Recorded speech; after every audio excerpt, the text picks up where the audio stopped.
पूरा आसमान काले बादलों से घिरा हुआ था। उन दोनों माँ बेटियों को कुछ साफ नजर नहीं आता। वो गहरे काले बादलों की धुंध में उड़ती जा रही थी। मम्मा मम्मा, ये पेड़ पत्तियाँ हमारे जंगल की नहीं लग रही। लगता है हम रास्ता भटक गए हैं, कुछ दिखाई नहीं दे रहा, इसलिए थोड़ी देर इस डाली पर बैठते हैं। कोई पक्षी दिखेगा तो रास्ता पूछ लेंगे। फिर वो माँ बेटी उसी मजबूत टहनी पर बैठी रहती है। बिजली चमक रही थी, बस बारिश होने ही वाली थी। तभी वहाँ से एक लाल रंग का तोता गुजरता है। सुनो सुनो तोते भैया, हम रास्ता भटक गए हैं, आप बता सकते हो ये कौन सा जंगल है? ये तो रामपुर का जंगल है। आपको किस जंगल जाना है? तोते भैया, हमें सुंदरवन जंगल जाना है। लगता है हम बहुत दूर आ गए। हाँ, सुंदरवन तो पीछे रह गया, ऊपर से मौसम खराब है। ऐसे मौसम में आपका उड़ना खतरे से खाली नहीं हो सकता। यहीं कहीं छुप जाओ, मौसम साफ होने पर निकल जाना। ऐसे समझाकर वो लाल रंग का तोता वहाँ से चला जाता है। तभी जोरों की बारिश भी होने लगती है। ठंडी ठंडी हवा और तेज बारिश ठंड का मौसम बना देती है। दोनों को तो सर्दी लगने लगी थी। मम्मा मम्मा, मुझे ठंड लग रही है, किसी सूखे स्थान पर चले, वरना मैं बीमार पड़ जाऊंगी। मुझे बहुत तेज ठंड लगी है। नहीं नहीं मेरी बेटी, मैं तुमको बीमार नहीं होने दूंगी। चलो, वहाँ एक घोंसला नजर पड़ता है, हम वहाँ चलते हैं। फिर वो दोनों माँ बेटी बारिश में उड़ती हुई उस घर का दरवाजा खटखटाती है। कृपया कोई दरवाजा खोलो, हमें मदद की जरूरत है, प्लीज कोई दरवाजा खोलो। कौन हो तुम? इस जंगल की पक्षी तो नहीं लगती। कवि बहन, हम सुंदरवन जंगल में रहते हैं, जहाँ गलती से आ गई। देखें, ये बारिश कितनी तेज हो रही है, हम उड़ भी नहीं सकते। कृपया बारिश रुकने तक हमें अपने घर में आसरा दे दे, हम बड़े आभारी रहेंगे। हम तुम दोनों को अपने घर में रख तो लेते हैं, मगर ये बारिश पूरी रात हुई तो क्या होगा? कवि बहन, हम आपके जंगल के अजनबी पक्षी हैं, इंसानियत के नाते हमारी मदद करें। मेरी बेटी ठंड से बीमार हो जाएगी। ठीक है, आ जाओ, इतना तो कर ही सकती हूँ, क्यों कालू? हाँ, सही कहा। आखिर में एक दूसरे के काम आना ही हम पक्षियों का पहला फर्ज है। तुम दोनों घर के भीतर आ जाओ। इस तरह से चिड़िया और गुड़िया घर के अंदर चली जाती है। गौरी कवि उन्हें सूखे नरम घोंसला में बिठाती है। देर रात हो गई थी। चिड़िया और उसकी बेटी को भूख लगी थी। मम्मा, बहुत तेज भूख लग रही है, आपको तो पता है हमने सुबह से कुछ भी नहीं खाया। बेटी, मैं कैसे कुछ मांगू? उन्हें अपने मन से देना चाहिए। इन्होंने हमें अपने घर में रखा, यही बहुत बड़ी बात है, वरना अजनबियों को तो कोई घर में भी नहीं रखता। अब चुपचाप लेटी रहो।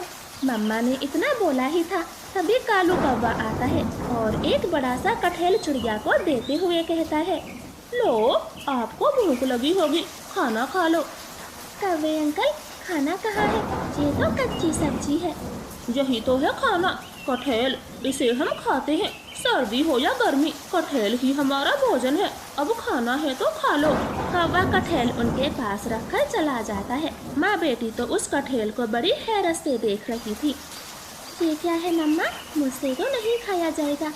गुड़िया बेटी, बारिश थोड़ी धीमी हो गई है, मैं तुम्हारे लिए कुछ खाने को ढूंढ लाती हूँ। फिर मम्मा चिड़िया खिड़की से बाहर जाती है, मगर वो तो हैरान थी, क्योंकि सब जगह कटहल ही कटहल थे, एक भी पेड़ पर कोई फल नहीं था।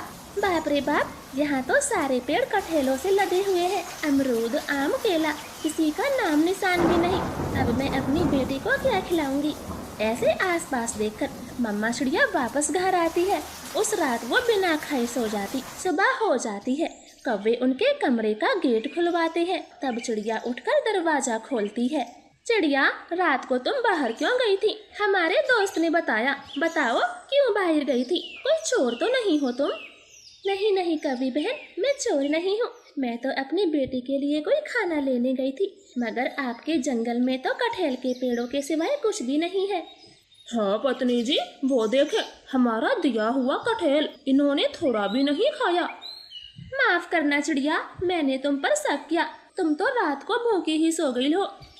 हाँ कवि बहन, हम ये कच्चे कटहल नहीं खा सकते, आप लोग कैसे खा लेते हैं? चिड़िया, अब तो यही खाने की आदत बन गई है। अच्छा तो मुझे भी नहीं लगता। उनकी बातों से गुड़िया जाग जाती है। उसकी तो भूख के मारे आवाज भी नहीं निकल रही थी। मम्मा मम्मा कुछ खाने को दे दो, भूख के मारे मेरी जान निकली जा रही है, मैं उड़ भी नहीं पाऊंगी। अपनी बेटी को इस कदर भूखे देखकर रानो को कटहल के पकौड़े बनाने का ख्याल आता है। वो कव्वों से कहती है, कव्वे भैया घर में लकड़ियाँ तो मिलेंगी? चिड़िया, घर में तो लकड़ी नहीं है, मगर मैं ले आऊंगा। हमारे जंगल में ढेरों लकड़ी पड़ी है, क्योंकि कोई आग ही नहीं जलाता, बस सर्दियों में हाथ सेकने को जलाते हैं। ऐसे कौवा लकड़ी लेने चला जाता है। कव्वी बहन मुझे अपनी रसोई में ले चलो, मुझे कटहल के पकौड़े बनाने हैं। फिर गोरी कव्वी चिड़िया को अपनी रसोई में ले जाती है। कालू भी लकड़ी लेकर आ जाता है। रानो चिड़िया आग जलाती है और जल्दी से कढ़ाई में गर्मा गर्म कटहल के पकौड़े बनाती है। लो कव्वी बहन, पहले आप खाकर देखो कैसे बने हैं कटहल के पकौड़े। गोरी कव्वी गर्मा गर्म पकौड़े खाती है। चिड़िया, सच में ये तो बहुत स्वादिष्ट है, नमक भी, मिर्च भी और खाने में स्वाद भी। मैं तो ये सारे खा जाऊंगी। हाँ हाँ, खाकर तो मजा ही आ गया, लग ही नहीं रहा हम कटहल खा रहे हैं। गुड़िया बेटी, आप भी खाएं। फिर माँ बेटी भी कटहल के पकौड़े खाती है। सबका पेट भर जाता है। धन्यवाद कव्वो, आपका ये एहसान मैं कभी नहीं भूलूंगी। अब हमें अपने जंगल जाना होगा। चिड़िया बहन, तुम एक दिन के लिए यहीं रुक जाओ, मुझे कटहल के पकौड़ों की दुकान लगानी है। जब ये हमें ही इतने पसंद आए तब बाकी पक्षियों को भी खूब पसंद आएंगे। प्लीज बहन। हाँ मम्मा, इन्होंने हमारी बहुत मदद की, अब हमारा भी फर्ज बनता है कि हम इनकी मदद करें। एक दिन रुक ही जाते हैं। फिर रानो और गोरी मिलकर ढेर सारे कटहल के पकौड़े बनाती है। तब तक कालू और गुड़िया मिलकर घर के बाहर एक छप्पड़ बना लेते हैं, जिसमें वो कटहल के पकौड़े बेचते हैं। कटहल के पकौड़े, कटहल के पकौड़े, स्वादिष्ट और सस्ते कटहल के पकौड़े। आओ आओ, गर्मा गर्म पकौड़े खाओ। कटहल के पकौड़े कितने रुपए के हैं? 5 रुपए की एक प्लेट है, खाकर देखे, मजा ना आए तो पैसे मत देना। ऐसे मिट्ठू तोता पकौड़े खाता है, उसे तो बहुत अच्छे लगते हैं। लो गोरी कव्वी, 10 रुपए, एक प्लेट और दे दो। ऐसे रात होने तक उनके सारे पकौड़े बिच जाते हैं। गोरी कालू तो बहुत खुश थे और अगले दिन चिड़िया माँ बेटी अपने जंगल के लिए निकल जाती है और दोनों कौवे खुशी खुशी कटहल के पकौड़े बेचते हैं। तो प्यारे दोस्तों, प्लीज हमारी कहानी को लाइक और चैनल को सब्सक्राइब करना। आपका धन्यवाद। काली कलोटी, चिड़िया की बेटी काली कलोटी। उड़ती हुई चिड़िया की काली बेटी गोरी कव्वी के पास आ जाती है। आंटी जी, मेरा रंग काला है तो इसमें मेरा क्या कसूर? आप क्यों मेरा मजाक बनाती रहती हो? जब हो कोयले जैसी काली तो क्यों ना कहूँ, और बाकी सब भी तो काले रंग पर हंसते हैं। तेरी माँ तो काली नहीं है, फिर तू कहाँ से आ गई? काली काली, चिड़िया की बेटी काली, मैं तो कहूँगी। गुस्से में चिड़िया की बेटी वहाँ से चली जाती है। नदी किनारे कबूतर तोते की बेटी भी बैठी हुई थी। वो बातें कर रही थी। सहेली, कल मैं अपने घर के दरवाजे पर खिचड़ी खा रही थी, तभी वो काली चिड़िया आ गई और मेरे साथ खाने लगी। मुझे तो अपनी पूरी खिचड़ी फेंकनी पड़ी। हाँ सहेली, मैं तो उसे देखकर अपनी खाने की चीजें छुपा देती हूँ। उसकी गंदी शक्ल खाने का स्वाद ही बदल देती है। अपनी दोनों सहेलियों की ऐसी बातें सुनकर काली गुड़िया को तो बहुत दुख होता है और वो उनसे कहने लगती है, लेकिन टीना, आपने ही तो कहा था खिचड़ी खा लो, मैंने तो तभी खाई। अगर मुझे पहले से पता होता कि आप दोनों भी मेरे बारे में ऐसे सोचती हो तो मैं आपकी खिचड़ी कभी नहीं खाती। गुड़िया, किसने कहा हम सहेली हैं? हमें तो बिल्कुल भी अच्छी नहीं लगती। कहाँ हम और कहाँ तू, काली कलोटी। गोरी आंटी सही कहती है, काली कलोटी। चलो मीना। ऐसे बोलकर वो दोनों सहेली वहाँ से चली जाती है। गुड़िया बहुत उदास मन से घर आती है। वो रोने लगती है। क्या हुआ मेरी बेटी को? आज फिर से गोरी ने कुछ बोला? मम्मा, गौरी आंटी तो मुझे बोलती ही रहती है, लेकिन आज मेरी सहेली टीना मीना ने भी मुझे काली कलोटी कहा। क्या मैं इतनी बुरी हूँ माँ? नहीं नहीं, तू तो बहुत साफ दिल की है। जो तेरे काले रंग की वजह से भेदभाव करते हैं वो पागल है। तू मेरी लाडली बेटी है, मेरी जान बसती है तुझमें। आइंदा अपने काले रंग पर कभी न रोना। गुड़िया बेटी खुश होकर अपनी माँ के गले से लिपट जाती है।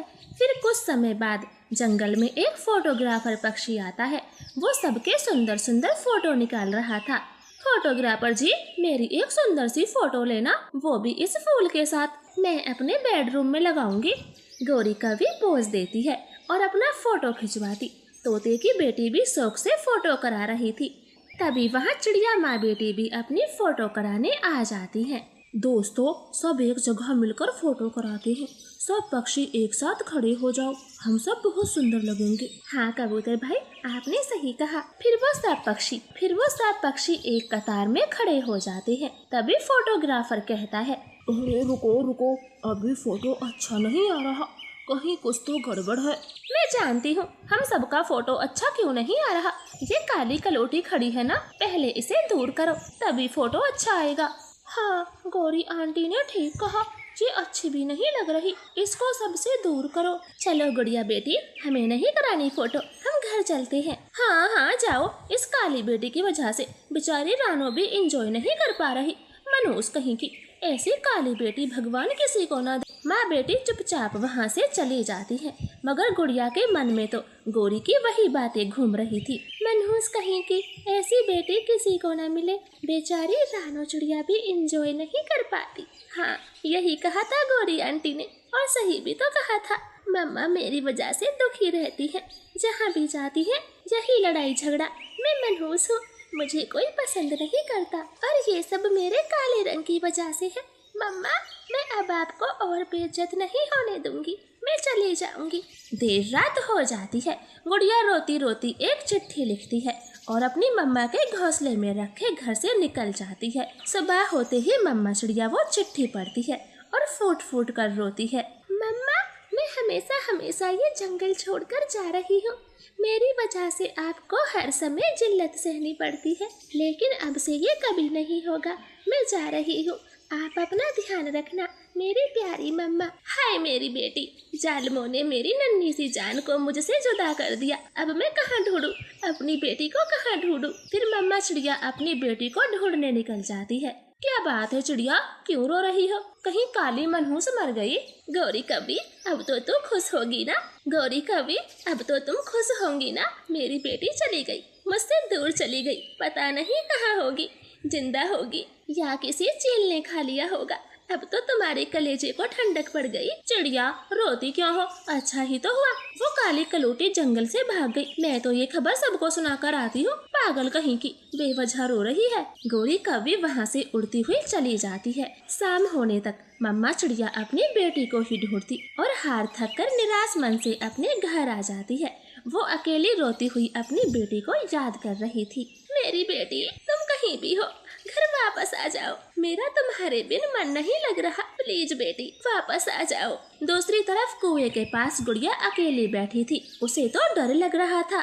इस कुएं के पास कोई नहीं आता, ये जंगल में सबसे सुनसान जगह है, मैं यहीं सो जाती हूँ। गुड़िया कुएं के पास ही लेट जाती है। तभी वहाँ कुछ भूखे चील आते हैं। पत्नी जी, चिड़िया की छोटी बच्ची आज से खाकर तबीयत खुश हो जाएगी। पति जी, ये चिड़िया तो काली है, इसको खाने का मेरा मन बिल्कुल भी नहीं कर रहा।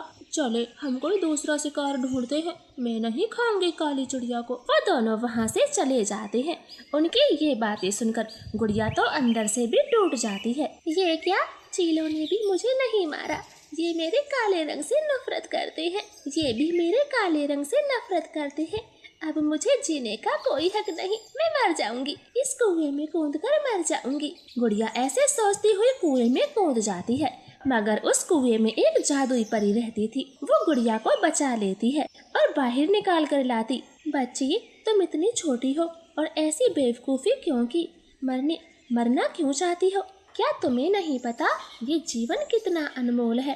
परी जी, सब मुझसे नफरत करते हैं, मुझे नहीं जीनी ऐसी जिंदगी। फिर गुड़िया रोते रोते उसे सारी बात बताती है। परी ध्यान से उसकी कहानी सुन रही थी। गुड़िया बेटी, ये एक जादुई पेंसिल है, इससे तुम जो भी चित्र बनाओगी वो हकीकत में बन जाएगा। अब अपने घर जाओ, सब अच्छा होगा। गुड़िया जादुई पेंसिल लेकर अपने घर लौट आती है। मम्मा तो बहुत खुश होती और गुड़िया उसे जादुई पेंसिल के बारे में सब बताती है। मेरी बेटी, इस पेंसिल का उपयोग सिर्फ अच्छे कार्यों के लिए करना होगा, किसी से कोई बदला नहीं लेना चाहते हम। जी मम्मा, मैं याद रखूंगी। फिर वो दोनों जादुई पेंसिल की मदद से अच्छे अच्छे पकवान बनाते हैं, पके पके फल बनाते हैं। वो दोनों बहुत खुश रहती हैं। फिर एक समय जंगल में भोजन की कमी हो जाती है। जब सारे पक्षी भूख से बेहाल होने लगते हैं, तब गुड़िया जादुई पेंसिल की मदद से सब पक्षियों को भोजन बांटती है। अरे भाई चलो चलो, रानू की बेटी सबको भोजन बांट रही है, जल्दी से चलो, बहुत बड़ी भीड़ लगी है। गौरी जल्दी चलो, कहीं खाना खत्म ना हो जाए। दोनों कौवे और तोता गुड़िया के पास आते हैं। गौरी को तो गुड़िया से खाना लेने में शर्म आ रही थी, वो अपने पंख आगे नहीं करती। गौरी आंटी, आप भी तो भोजन ले, पीछे क्यों खड़ी हो? आओ, अपने पंख आगे करो। गुड़िया बेटी, मुझे माफ कर दो, मैंने सबसे ज्यादा दिल दुखाया है आपका, प्लीज मुझे माफ कर दो। गुड़िया सहेली, हमें भी माफ करें, हम आपको समझ नहीं पाए, तुम कितनी अच्छी हो। हाँ बेटी, हम सबसे गलती हो गई, हम सबसे गलती हो गई। गुड़िया बेटी, हम बहुत शर्मिंदा हैं, हमें माफ कर दो। कोई बात नहीं हरियाली आंटी, मैं किसी से भी नाराज नहीं हूँ। लो, सब खाना खाएं। फिर सबको गुड़िया खाना देती है और सब खुशी खुशी खाना खाते हैं। अब गुड़िया अंदर से बहुत खुश रहती और मन ही मन जादुई पेंसिल का धन्यवाद करती है। उसे अपने काले रंग से बिल्कुल भी ऐतराज नहीं था। वो मन ही मन जादुई पेंसिल का धन्यवाद करती है। तो प्यारे दोस्तों, प्लीज हमारी कहानी को लाइक और चैनल को सब्सक्राइब करें। आपका धन्यवाद। गौरी, तुम्हारे जग्गू ने आज मेरी गुड़िया को सर में पत्थर मारा है। मैं कहती हूँ समझा लो इसे, मेरी बच्ची के सर से खून निकल गया है, उसे बहुत चोट आई है। मम्मा, चिड़िया आंटी झूठी है, मैंने पत्थर नहीं मारा। देखो गौरी, अब ये झूठ भी बोलने लगा है। मेरी गुड़िया ने मुझे बताया, आप धमकाएं इसे। रानो, मेरा बेटा झूठ नहीं बोलता, जरूर तुम्हारी बेटी ने कोई शरारत की होगी। अब जाओ यहाँ से, छोटी छोटी बातों पर मुझे तेरा यहाँ आना अच्छा नहीं लगता। बिगाड़ लो गौरी, बिगाड़ लो, एक दिन तुम अच्छे से पछताओगी। मेरी बात को याद रखना, रानो ने क्या कहा था। अब जाती हो या फिर तुझे भी लगाऊं? आई बड़ी भांसड़ देने वाली। ऐसे रानो चिड़िया जग्गू की शिकायत लेकर आई थी, मगर गौरी तो उसे ही बेइज्जत करके भगा देती है और अपने जग्गू को वो जरा भी नहीं समझाती। गुड़िया बेटी, मैंने तुमसे कितनी बार मना किया है, उस जग्गू के साथ मत खेला करो। उसकी माँ को भी तमीज नहीं है, वो उसे जरा भी नहीं समझाती, तो तुम ही उससे दूर रहा करो। खामेखा वो मुझसे भी लड़ाई कर देती। मम्मा, मैं उसके साथ नहीं खेल रही थी, मैं और बुलबुले खेल रहे थे। वो आया और मुझे पत्थर मार के भाग गया। देखो, मुझे बहुत चोट आई है। चलो बेटी, मैं भी क्या उस जग्गू की बातों में लग गई, तुम्हारी पट्टी करवा के लाती हूँ। ऐसे दुखी मन से रानो चिड़िया अपने बेटे को बुलबुल डॉक्टर के पास ले जाती है और उसकी पट्टी करवा कर घर आती। गौरी तो उसे देखकर हंसे जा रही थी और ऐसे ही दिन बीत रहे थे। एक दिन गौरी का बेटा नदी पर अकेला खेल रहा था। वहाँ मिट्ठू का बच्चा आता है और वो नदी से पानी पीने लगता है। छोटे तोते, ये नदी मेरी है, तेरी जरूरत कैसे हुई जो मेरी नदी से पानी पिया?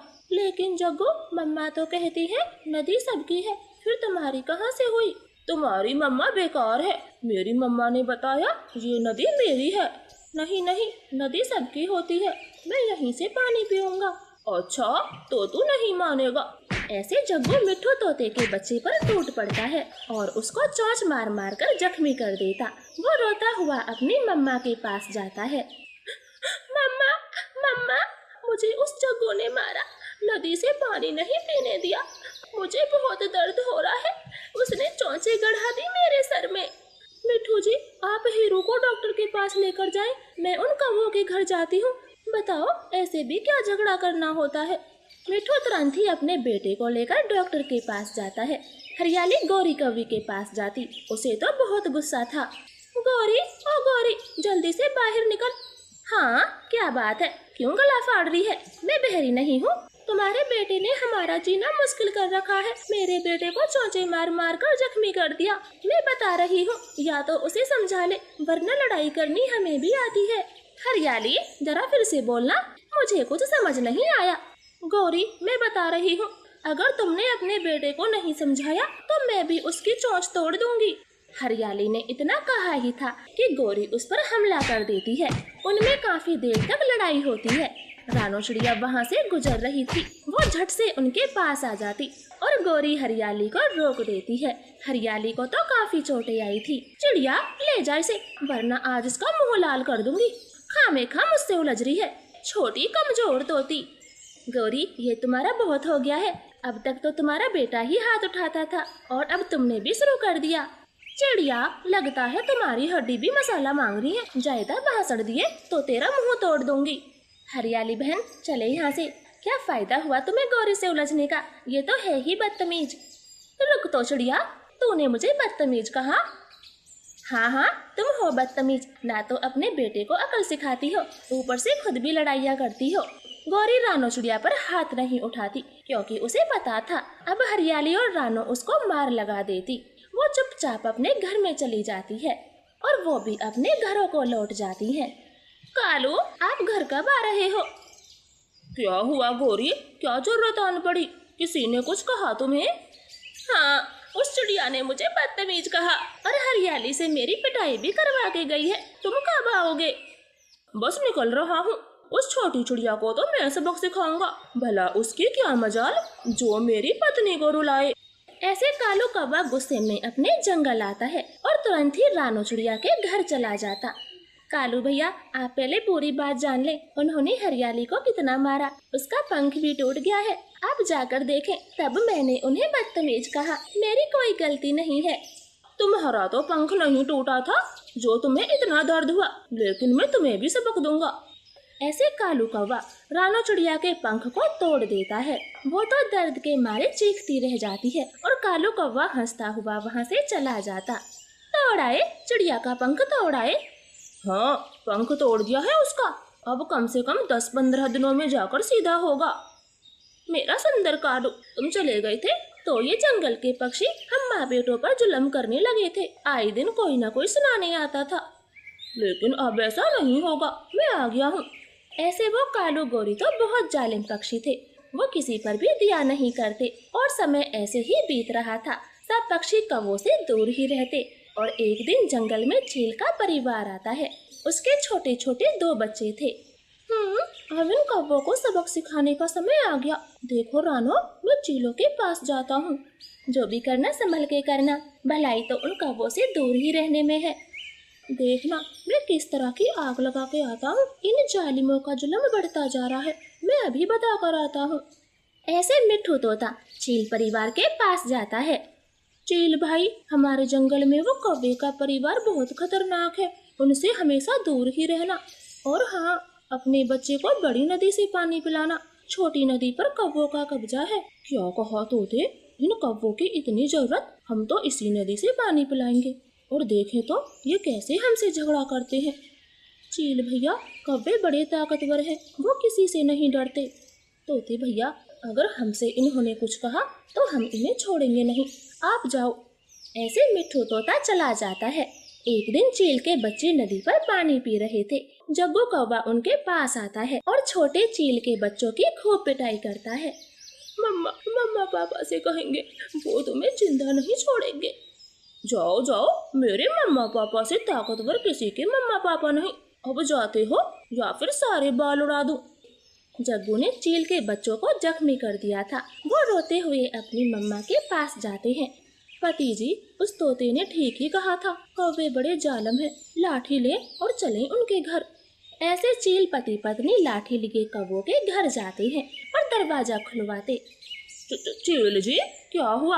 आप हमारे घर लाठी लिए क्यों आए हो? बेटा, तुम्हें किसने मारा है? मम्मा, वो जो अंदर बैठा है उसने ही मारा। बोल रहा था हमारे मम्मा पापा बहुत ताकतवर हैं। अपने बच्चे की ये बात सुनते ही चील कालू गौरी की खूब पिटाई करते हैं। उन्हें लाठियों से अधमरा कर देते। शोर शराबा सुनकर सब पक्षी भी उनके पास आ जाते हैं, लेकिन कौवों को तो कोई नहीं बचाता। चिड़िया, मिट्ठू, बचाओ हमें, चीलों को रोको, ये हमें मार डालेंगे। कबूतर, बचाओ, इन चीलों को भगाओ।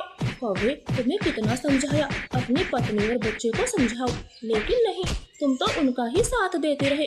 अब मार भी तो तुम्हें ही खानी है। ऐसे कौवों को कोई नहीं बचाता।